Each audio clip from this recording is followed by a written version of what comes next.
La presentación de Germán Vargas estará a cargo del escritor Manuel Mejía Vallejo. Antes de iniciar la charla, quería recordarles la próxima conferencia del jueves, que será dictada por Jorge Eliezer Ruiz. También quiero recordarles que están abiertas las inscripciones para la mesa redonda en el recinto de Quirama el sábado 18 de septiembre sobre el tema La literatura actual y sus perspectivas.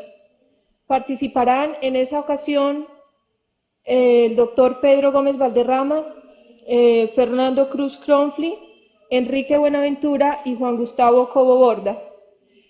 Las personas interesadas en esta mesa redonda pueden hacer sus inscripciones en el Instituto de Integración Cultural o acá en la Biblioteca Piloto. Entonces los dejo con Manuel Mejía Vallejo, quien hará la presentación del señor Germán Vargas. Bueno, mientras yo me siento, Germán Vargas, mi víctima de turno, estará en pie. Parece que ya no. A veces es aburridor el hecho de presentar a alguien más conocido que quien lo presenta. Con la invasión de la cultura costeña a toda Colombia, y un poco nos los comprueba aquí Germán Vargas, pues tenemos que estar de acuerdo.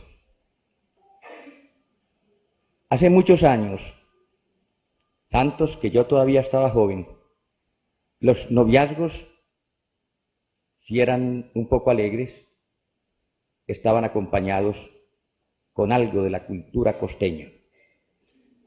A mí me parece que tal vez se podría establecer una pequeña diferencia entre lo que es la costa y lo que es el interior. Como el hombre, en fin de cuentas, desciende del océano, y el costeño tiene esa infinita ventaja de estar muy cerca de él, de su propio principio, con menos temores, con menos disfraces. La costa ha sido para Colombia algo importantísimo en toda la historia, con estadistas controvertidos, pero llenos de un tipo distinto de genio, con músicos, todos sabemos hasta qué punto, en gran parte, la música nacional, en cuanto a lo internacional se refiere, se alimenta de la costa atlántica y de la costa pacífica. Algunos de los escritores más importantes que ha tenido el país, y por cierto, podría decirse los más originales, nacieron en la costa. Bastaría mencionar brevemente algunos nombres, empezando por Luis Carlos López, el más destacado en poesía, aun cuando con el verso se la vieron bien otros, como Jorge Artel, tan entrañablemente ligado a Antioquia, como Miguel Ras Isla, como Amira de la Rosa, como Leopoldo de la Rosa, un poeta injustificadamente desconocido en el país. Como Meira del Mar, para mí la mejor poetisa, hay que decir poeta porque se enojan los feministas, colombiana. En las artes plásticas pues nos han dado algunos de los representantes más importantes también de la plástica colombiana. Mencionar a Obregón o mencionar a Grau, al mismo Héctor Rojas Erazo, a tantos otros que como Barrios, por ejemplo, como Norman Mejía, han buscado siempre un camino distinto sin perder su nacionalidad. En la narrativa todos sabemos, reiterar el nombre de García Márquez, sobre quien hoy versa la conferencia, hablar de Héctor Rojas Erazo, que además es un buen pintor, de Alberto Sierra, de Roberto Burgos, inclusive Manuel Zapata Olivella. No importa si me trago los nombres porque esto estoy improvisado. Además, la cultura se demuestra en otros aspectos. La cultura costeña, uno podría decir que nos dio las famosas hamacas de San Jacinto o los sombreros volteados, que para mí es un descubrimiento de las artes manuales hermoso. Están los decimeros, están todos los descendientes de Francisco el Hombre, los que siguen cantando e inventando nuevas formas de cantar, con el porro, el paseo vallenato, la cumbia, para mencionar apenas los más divulgados. La cumbia, que para mí es una de las más bellas danzas que se pueden danzar en el mundo. Entonces, es de esperar que una cultura tan amplia, tan desparpajada, donde no les da miedo hacer un carnaval y gozar al lado de la muerte, pues que tengamos con nosotros a alguien que ha estado siempre atento en Colombia a lo que llaman lugarcomunadamente las cosas de la cultura. Ha trabajado en tantos periódicos, en tantas revistas, ha estado en comunicación con su gente, desde tantos medios de comunicación, hablados y escritos, que sería reiterativo recalcar alguna de sus labores en ellos. Ha sido un hombre entregado a su región, pero además entregado a su país. Lo podemos atestiguar todos los escritores colombianos. Casi que no hay un libro, una revista, una manifestación de cultura que no sea reseñada por Germán Vargas. En ellos, en él, en sus escritos, tenemos los artistas, los escritores, los glosadores, un eco infinitamente generoso. Y yo creo que en un país de críticos, en su casi inmensa mayoría amargados, el bueno, este aire de frescura que él impone a esa crítica. Cuando se ve en el joven la certidumbre, a veces también la desconfianza, de que en su madurez dará una obra. Ese tender la mano amistosamente a quien por primera vez se enfrenta, ya con letras de imprenta, a esa aventura inerme, generalmente, que es el libro, tener personas como Germán Vargas, atentas al desarrollo de la cultura, la que se canta, la que se danza, la que se escribe, la que se toca, o en las artes plásticas. Entonces, a mí me parece que esta noche van a tener a ustedes a un tipo inmensamente conocido en Colombia y creo que inmensamente querido en Antioquia como en el resto del país. Seguramente nos esclarecerá porque ha sido testigo presencial muchos aspectos de uno de los fenómenos más importantes ocurridos en América Latina con respecto de la literatura. Aquí queda pues con ustedes el amigo, el colega, el hermano Germán Vargas.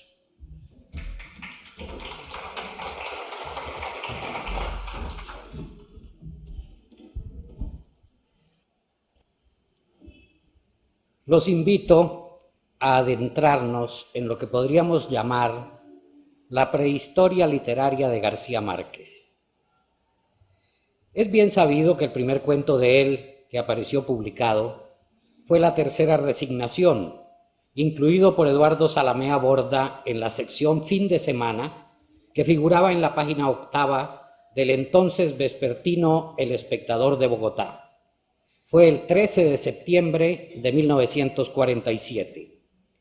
Entre ese relato, que ya es interesante, algo completamente diferente a lo que se escribía entonces en el país y a lo que se escribiría todavía años después, y la primera novela de García Márquez, La hojarasca, hay 18 cuentos, algunos de ellos nunca publicados en libro. Más de un mes después, se inserta en la misma página el segundo cuento de García Márquez. Es Eva está dentro de su gato. El tercero, Tubalcaín forja una estrella, fue publicado también en la página semanal que dirigía Eduardo Zalamea el 17 de enero de 1948. Por esa época, Gabriel García, así se le conoció en Barranquilla cuando estudiaba en el Colegio de San José, era estudiante de Derecho de la Universidad Nacional. Ese mismo año del 48, después del asesinato de Gaitán, García Márquez regresó a la costa, a Cartagena, donde comenzó su carrera periodística en el diario El Universal, del cual era jefe de redacción Clemente Manuel Zavala, un excelente escritor, y escribía notas el poeta, novelista y pintor Héctor Rojas Erazo. El grupo lo completaban allí, entre otros, Ramiro de la Espriella y Gustavo Ibarra Merlano. Poco tiempo después llega a Barranquilla. Allí escribe, ya despojado de muchas arandelas retóricas, dos de los que son quizá sus mejores cuentos de la primera época: La noche de los alcaravanes y Alguien desordena esas rosas. Era ya 1950. Escribía su famosísima columna La Jirafa, que aparecía todos los días en El Heraldo, y ejercía la jefatura de redacción del semanario Crónica, dirigido por Alfonso Fuenmayor. García Márquez trabajaba duramente, después de la medianoche, en una inconmensurable novela, La Casa, que nunca terminó, ni menos publicó con ese nombre, pero no cabe duda de que en ella, en lo que llamábamos el mamotreto, estaban quizá un poco en bruto muchos de los cuentos y algunas de las novelas que asombrarían más tarde a los lectores y a los críticos. El propio García Márquez recuerda así esos años. En Barranquilla yo tenía que escribir mucho. En un día me tocaba escribir una jirafa y a veces un editorial, además de otra nota anónima. Esto me planteaba a veces problemas. Todo era encontrar el tema. Una vez que tenía el tema, me sentaba a la máquina y ahí mismo, de un solo jalón, escribía mi jirafa. Esto lo recuerdo con nostalgia, ahora que me cuesta tanto terminar una sola página en a veces varias semanas de trabajo intenso. Después salía tan tranquilo a emborracharme por ahí. Es evidente que a veces sentía una terrible desesperación por encontrar un tema para mi jirafa, hasta acudir a la falta de tema como tema. Así me servía de cualquier cosa. Retomaba textos viejos, escritos en Cartagena y editados allí. Usaba apuntes que tenía engavetados y también fragmentos de lo que había de ser un libro, fuera La Casa o La hojarasca. Me acuerdo que mis palabras a una reina, leídas en el Carnaval de Baranoa, fueron publicadas al día siguiente en La Jirafa. Ese día nos reímos mucho. Don Ramón Viñes me decía que era una desgracia que a las reinas de la belleza de la capital les hacían unos discursos estúpidos y grandilocuentes que toda la prensa reproducía, y que en cambio había que ir hasta Baranoa para oír por fin una coronación con calidad literaria. En 1950, cuando en un viaje a Aracataca que hizo con su madre, doña Luisa Santiaga, para vender una casa, fue la primera vez que García Márquez vio el letrero con el nombre de una finca que se llamaba Macondo. Veamos cómo lo relata él mismo en una de sus cartas. En realidad, Ese letrero con el nombre de la finca, pienso que seguramente lo vi muchas veces en mi niñez al pasar en el tren, pero lo había olvidado por completo cuando lo volví a ver en el año 50 y decidí adoptarlo para mi evocación literaria de Aracataca. Yo supe mucho más tarde que el macondo es un tipo de árbol en la costa y todavía hoy ignoro de qué árbol se trata, no lo sabría designar. También me enteré mucho más tarde que el macondo es o fue en la costa un juego de azar que se practica con dados. De regreso de sus viajes, sus cuentos cambiaron en forma radical. Entonces ya, a partir de ahí, el pueblo de casi todas sus novelas viene a ser Macondo con su calor y su polvo. Es a mediados de 1950 cuando García Márquez se puso a escribir ya concretamente La hojarasca. Cuando estaba apenas en los comienzos de la redacción, un día que llovía a torrentes, Alfonso Fuenmayor llamó su atención diciendo: «Mire, maestro, qué vaina tan rara», y le señaló el extraño efecto que hacía la lluvia con la fachada del edificio de enfrente. En esa fachada, el arquitecto había hecho como llamas de cemento. Como la lluvia era tan fuerte, tan violenta, que deformaba los objetos, las llamas de cemento parecían llamas de verdad, porque la lluvia daba la impresión de que se movían. Hay en la vida literaria, digamos, de García Márquez, un episodio casi completamente olvidado y por muchos ignorado. Fue en 1952 cuando García Márquez hizo la adaptación radiofónica de una novela recién publicada en Barranquilla, de una narradora barranquillera. El libro se llamaba Se han cerrado los caminos y su autora es Olga Salcedo de Medina. La radionovela fue transmitida, si no estoy mal de recuerdos, por la emisora Atlántico. Y, de eso sí me acuerdo bien, yo fui el narrador. Los episodios fueron seguidos por los radioescuchas con mucho interés. En alguna parte, en alguna de las incontables entrevistas que le han hecho, García Márquez cuenta que a él siempre le ha interesado la radionovela y refiere cómo, en uno de sus viajes a Cuba, quiso conocer a Félix B. Cañé, el autor del Derecho de Nacer. Lo visitó y le preguntó: «Maestro, dígame a qué atribuye el éxito de sus obras». Y Cañé, ya viejito, le respondió tranquilamente: «La gente quiere llorar y yo solamente pongo el pretexto». Cuando en 1955 García Márquez publica La hojarasca, ocupa de hecho un lugar de primerísimo orden en el pequeño mundo literario colombiano. Y es así como la segunda edición de esta, su primera novela, aparece publicada en lo que se llamó el primer Festival del Libro Colombiano a final de la década del 50. En una edición de 250.000 ejemplares en total. Los otros 9 títulos son los siguientes: Reminiscencias de Santa Fe y Bogotá, de Cordovés Moure; Sus mejores cuentos, de Tomás Carrasquilla; 4 años a bordo de mí mismo, de Eduardo Salamea; El Cristo de espalda, de Caballero Calderón; Sus mejores prosas, de Hernando Telles; El gran Burundún Burundá muerto, de Jorge Salamea; El Caballero del Dorado, de Germán Arciniegas; Los mejores cuentos colombianos y las mejores poesías colombianas. Es decir, en ese momento ya García Márquez está con lo que llamaría Agustín Lara la crema de la intelectualidad.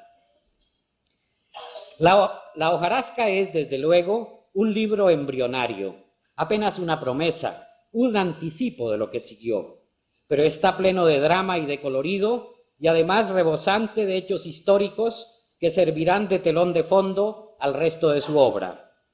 Extraños, tortuosos monólogos que giran en torno a un cadáver en su féretro evocan la epopeya del auge y la decadencia de Macondo, reflejada en los destinos de una familia a lo largo de 3 generaciones. En ella, una novela malograda en parte y con un idioma prestado que nunca llega a ser un lenguaje personal, como apunta Luis Ars, se pueden observar ya muy claramente ciertas características distintivas del estilo de García Márquez que tendrán más relieve en obras posteriores. Hay despilfarro, pero no hay que desesperar. Ya vendrá la economía absoluta. Y esta llega con su segunda novela, que para mí personalmente sigue siendo la mejor de sus obras. El coronel no tiene quien le escriba. Y ello, a pesar de 100 años de soledad y del otoño del patriarca, que son cosa aparte, cosas enteramente diferentes. En el coronel ya García Márquez se maneja solo, sabe hacerlo. La precisión, la claridad, la reticencia, la economía idiomática le tuercen el cuello a la retórica de engañoso plumaje que dijo el poeta. Hay un halo de cosas apenas sugeridas, de medias luces, de silencios elocuentes, de milagros secretos. Un soplo de misterio recorre este libro prodigioso de apenas 90 páginas. No hay lastre en él. El coronel es uno de los grandes personajes de la narrativa latinoamericana de todas las épocas. Es de los que quedarán para siempre fijados en la memoria. No solo tiene personalidad, también tiene alma. Un crítico europeo señala cómo en las primeras novelas de García Márquez los hombres son criaturas caprichosas y quiméricas, soñadores siempre propensos a la ilusión fútil, capaces de momentos de grandeza, pero fundamentalmente débiles y descarriados. Las mujeres, en cambio, suelen ser sólidas, sensatas, constantes, modelos de orden, de estabilidad. Parecen estar mejor adaptadas al mundo, más profundamente arraigadas en su naturaleza, más cerca del centro de gravedad. García Márquez lo dice de otro modo. Mis mujeres son masculinas, afirma, o más bien son genéricas, como efigies. Él las ve de perfil y en general son menos complejas que sus hombres, casi abstractas, estáticas. Resulta curioso hacer esta acotación. En la actualidad y a partir de 100 años de soledad, los editores se pelean por editar los libros de García Márquez, los nuevos y los anteriores, y hacen tirajes descomunales. El contraste es muy grande cuando se recuerdan las vicisitudes que hubo de pasar para editar la hojarasca y las posteriores cuando casi la totalidad de la edición fue retenida o embargada por un juez en juicio contra el editor, un judío uruguayo llamado Samuel Lisman Baum, por razones que nada tenían que ver con la novela. O las enormes dificultades que se presentaron para editar El Coronel, cuyos originales llevé de editorial en editorial de Bogotá para obtener en todas la misma respuesta una vez revisados por sus llamados lectores editoriales. Parece interesante, pero no podemos arriesgarnos. Si usted paga la edición, la haremos.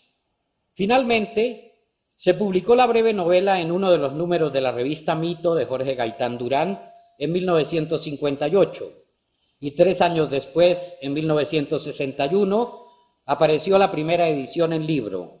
La hizo el librero editor antioqueño Alberto Aguirre. Hay una anécdota que puede resultar interesante para algunos y que ya he contado en alguna parte en no sé qué escrito. Cuando García Márquez en París, en 1957, estaba escribiendo El Coronel, recibí en Bogotá una carta suya.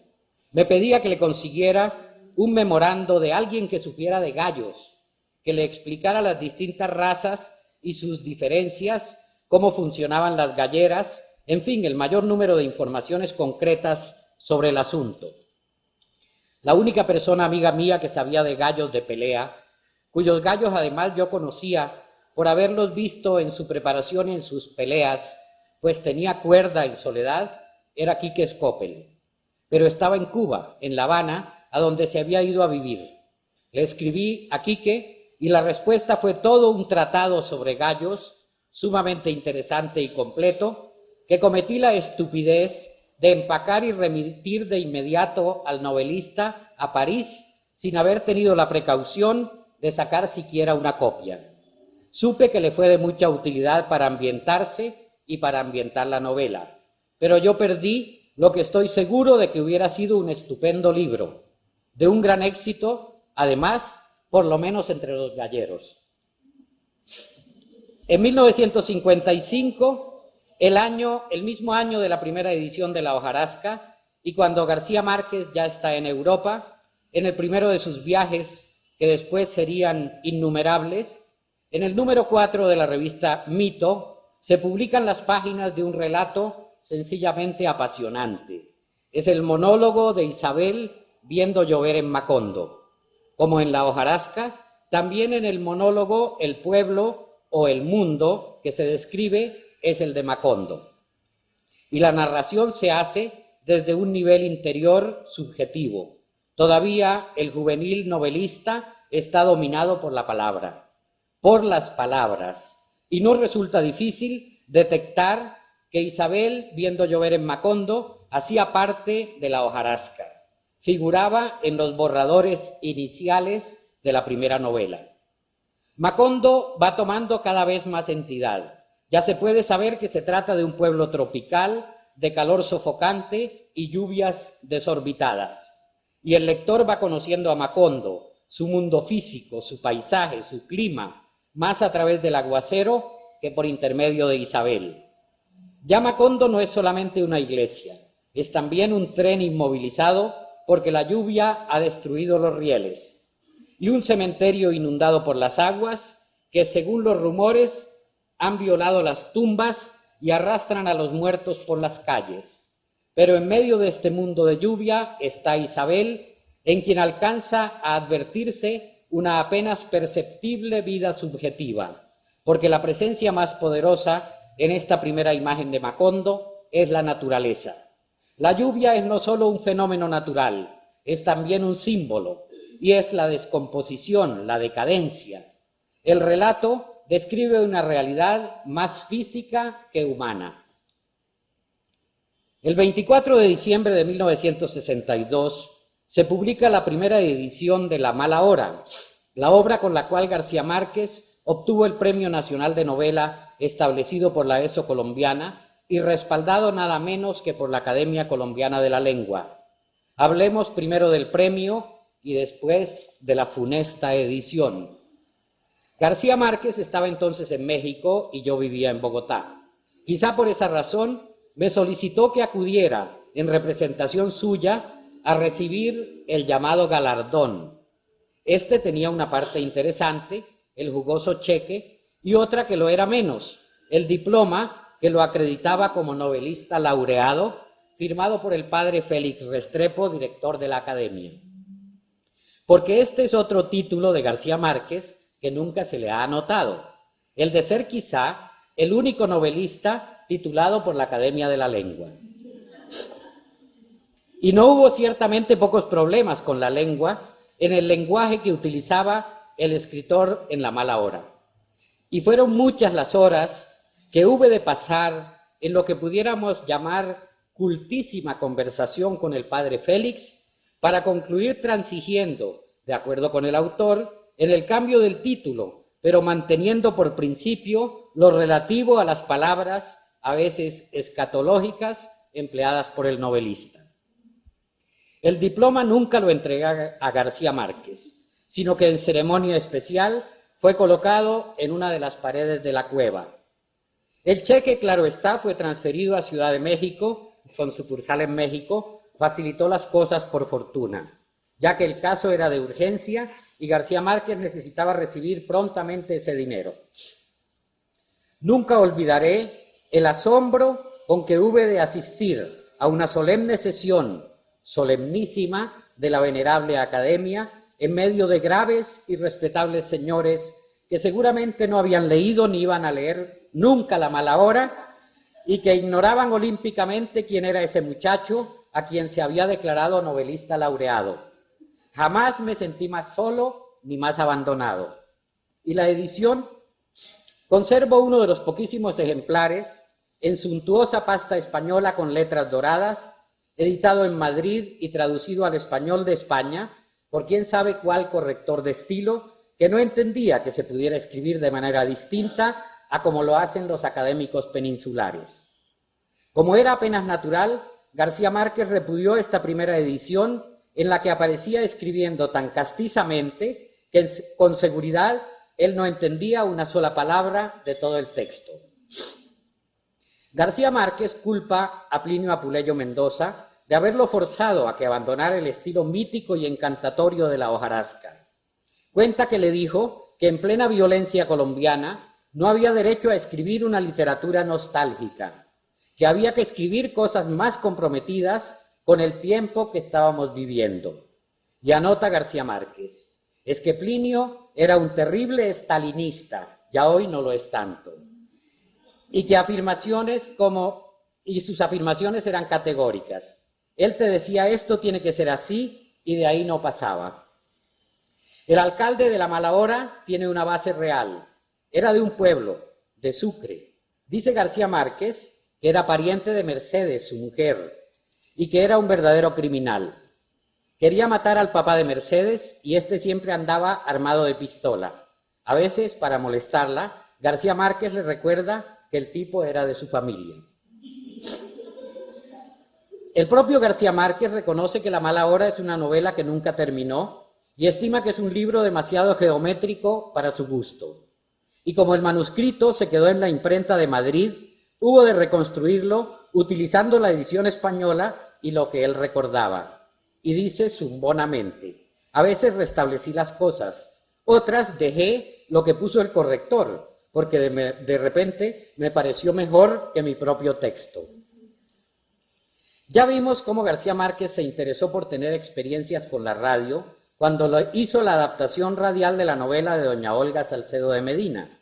Muchos años más tarde, tuvo también interés por escribir para el cine, y son varias las películas en las cuales escribió el guión original o adaptó textos ajenos para producciones cinematográficas más o menos importantes. Antes había sido ocasional comentarista de películas y después en El Espectador, columnista especializado en cine. García Márquez recuerda en otra de sus cartas, quien me enseñó mucho sobre cine fue Álvaro Cepeda. Antes de conocerlo yo no sabía que lo más importante es el nombre del director, del último que aparece en los créditos. Para mí el cine era una cuestión de actores y se acabó. Álvaro me enseñó muchas cosas cuando regresó de Estados Unidos y nos pusimos a soñar con hacer cine, y más precisamente con hacer cine en Colombia. Sin embargo, aclara, aunque aparezco en los créditos, nunca participé en la filmación de La Langosta Azul. García Márquez se interesó también en el fenómeno de la televisión y cuando le propusieron adaptar su novela La Mala Hora, aceptó gustoso. Participó en la versión de su novela juntamente con Bernardo Romero Pereiro, quien logró una de las grandes realizaciones nacionales en el importante medio de comunicación. Fue realizada hace 6 años y transmitida en blanco y negro, por cuanto entonces no había en Colombia televisión en colores. Pienso que es uno de los grandes logros de la televisión colombiana y como adaptación de una novela vigilada de cerca por su propio autor, es indudablemente un acierto en todo sentido. El ambiente, los personajes, el clima de la novela han sido bien trasladados a la televisión. Pues bien, la transmisión de este primer capítulo provocó un revuelo político bastante grande. Al día siguiente, muy temprano en la mañana, se convocó a una reunión de funcionarios de Inravisión en el despacho del director del instituto. A mí se me invitó por razones de mi cargo como jefe entonces de la televisión educativa y por haber sido hasta hacía poco tiempo miembro del Consejo de Programación de Inravisión. Ya reunidos, se nos informó que había muchas protestas de ciertos sectores políticos que se oponían a que las emisiones de La Mala Hora continuaran. Estimaban que se ofendía a las Fuerzas Armadas y a un respetable partido tradicional colombiano con escenas que se habían difundido a través de un medio oficial de comunicación como lo es la TV. Algunos funcionarios estaban un poco alterados y aparentemente inclinados a que se suspendieran las emisiones. Pero resultó fácil argumentar que el Consejo de Programación había aprobado tiempo atrás la idea de adaptar esa novela colombiana a la televisión y que así constaba no solamente en las actas del Consejo, sino en una carta que éste había enviado a la programadora aplaudiendo su propósito. Solamente hube de agregar que si los miembros del Consejo, o algunos de ellos, habían aprobado y aplaudido el proyecto sin conocer previamente la novela, ese era otro problema. Y no pasó nada, por fortuna. En realidad, hay sobradas razones para sostener que 100 años de soledad es la primera novela que García Márquez comenzó a escribir cuando tenía 17 años con el título de La Casa y que abandonó hace bastantes años por parecerle que el célebre mamotreto de entonces era, decía él, un paquete demasiado grande para mí. De la novela original, de aquel mamotreto en bruto, se desprendieron como cuerpos con vida independiente, personajes, ambientes y hechos que conformaron sus otros libros, como La hojarasca, El coronel, La mala hora y algunos de los cuentos de los funerales de la mamá grande. Y es así como en 100 años de soledad reaparecen personajes y ambientes y referencias a sucesos que ya estaban en sus obras anteriores. He contado muchas veces que García Márquez trabajaba duramente en la casa en sus primeros años de Barranquilla hacia los comienzos de la década del 50, vestido con un pantalón de dacrón, un material que ya no se usa y que muchos no sabrán qué es, especialmente los jóvenes, y una camiseta a rayas de colorines. García Márquez, encaramado en una mesa en la redacción del Heraldo o sentado sobre su cama de madera en un cuartucho del rascacielos, un extraño burdel de 4 pisos sin ascensor, trabajaba en su novela.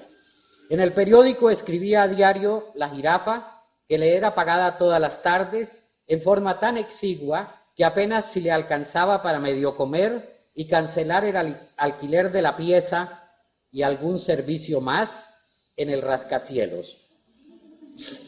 En el cuarto en que dormía quedaba en el último piso y era frecuente que se convirtiera hacia el mediodía en el sitio de tertulia de las prostitutas y de sus chulos que se encantaban conversando y pidiendo consejo al juvenil inquilino que llegaba siempre después de la medianoche o en la madrugada y leía extraños libros de un tal William Faulkner y de una tal Virginia Woolf, y que iban a buscar en carros oficiales de último modelo amigos que a ellas les parecían demasiado distinguidos para el ambiente del burdel pobretón. Ellas nunca supieron quién era ni qué hacía el para ellas extrañísimo compañero de alojamiento, pero la verdad es que le tenían mucha simpatía y un cierto respeto, y en ocasiones lo convidaban a compartir el sencillo almuerzo que ellas mismas preparaban y a que les hiciera oír cantos vallenatos tocados por él en una dulzaina. Después de muchos años de abandonado el proyecto, un día García Márquez se enfrentó de nuevo al tema que con frecuencia le volvía a la cabeza, cada vez más claro y más completo. Aquella inmensa novela de adolescencia, que era como la gran matriz de su obra hasta entonces publicada, se fue haciendo cada vez más insistente. Un día, él mismo lo refiere, por la autopista entre Ciudad de México y Acapulco, se dio cuenta de que la tenía tan madura que hubiera podido dictarle allí mismo el primer capítulo, palabra por palabra, a una mecanógrafa.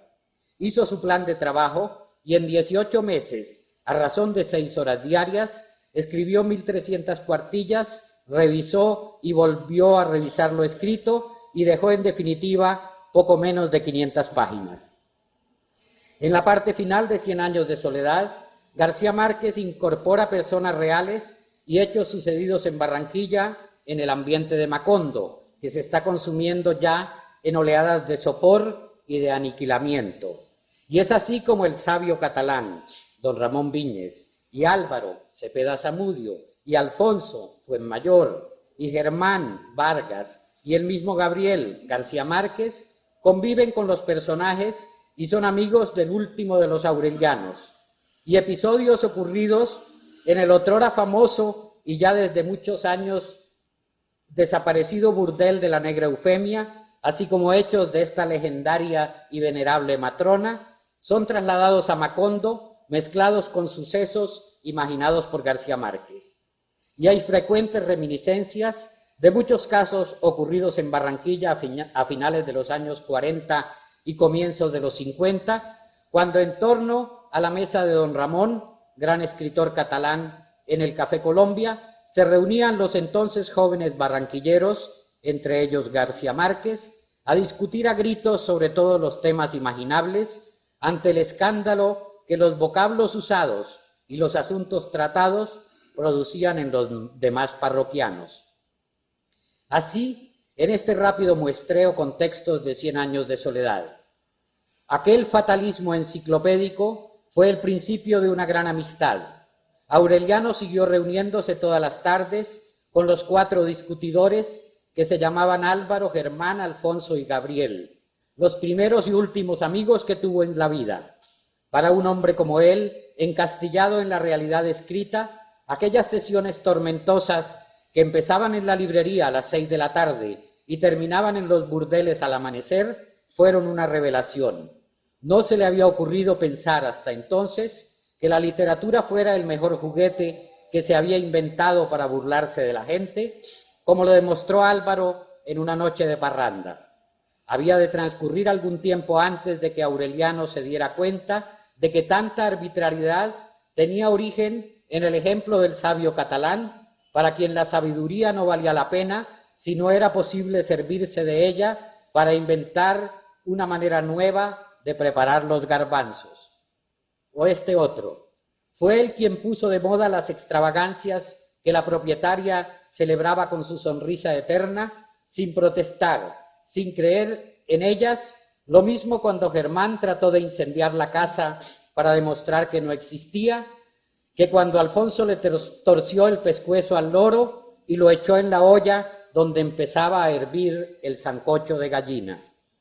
O, sentada en el mecedor de bejuco, ella evocaba el pasado, reconstruía la grandeza y el infortunio de la familia y el arrasado esplendor de Macondo, mientras Álvaro asustaba a los caimanes con sus carcajadas de estrépito y Alfonso inventaba la historia truculenta de los alcaravanes que le sacaron los ojos a picotazos a 4 clientes que se portaron mal la semana anterior, y Gabriel estaba en el cuarto de la mulata pensativa que no cobraba el amor con dinero, sino con cartas para un novio contrabandista que estaba preso al otro lado del Orinoco. O Germán y Aureliano se hicieron cargo del sabio catalán, lo auxiliaron como a un niño, le prendieron los pasajes y los documentos migratorios en los bolsillos con alfileres de nodriza, le hicieron una lista pormenorizada de lo que debía hacer desde que saliera de Macondo hasta que desembarcara en Barcelona, pero de todos modos echó a la basura, sin darse cuenta, un pantalón con la mitad de su dinero. O Germán y Aureliano le contestaban las cartas. Escribió tantas en los primeros meses que se sentían entonces más cerca de él que cuando estaba en Macondo y casi se aliviaban de la rabia de que se hubiera ido. O, finalmente, Álvaro fue el primero que atendió el consejo de abandonar a Macondo. Luego se fueron Alfonso y Germán un sábado con la idea de regresar el lunes y nunca se volvió a saber de ellos. Un año después de la partida del sabio catalán, el único que quedaba en Macondo era Gabriel, todavía al garete. Muchas gracias.